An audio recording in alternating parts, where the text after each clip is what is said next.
Welcome guys. So in our series of PostgreSQL, in this video we are going to talk about how to print the contents of your SQL scripts into a file.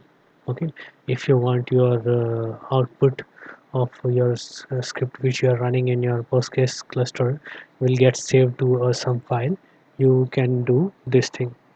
So let's start with in our earlier video. We have saw that how we execute a file which is placed at particular location. In this video we are going to talk about how to get the output in this particular location at some file.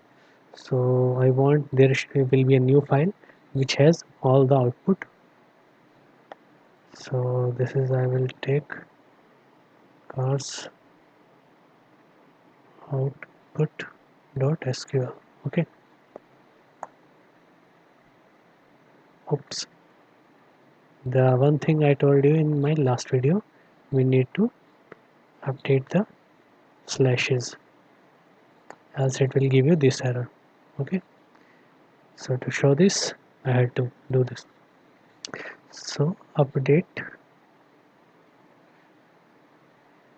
your backslashes to forward slashes. Okay, so let's see if the file is created.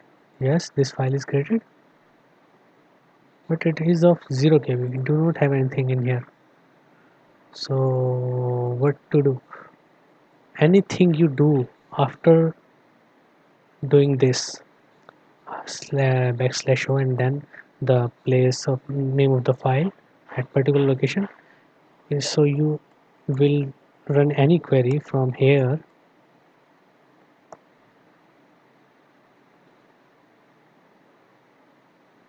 it will not be updated here but it will be here.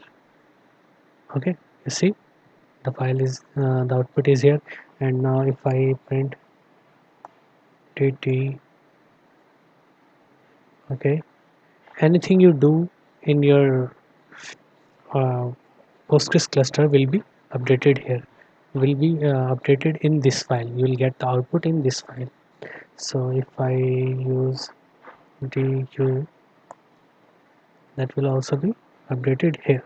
Okay, so how to stop uh, copying your output into this file? You need to put this again backslash then o small o.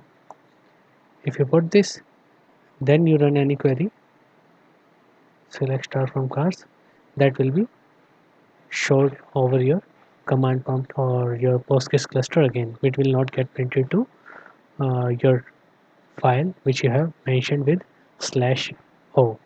Okay, so this is how you start and stop the contents of your uh, SQL scripts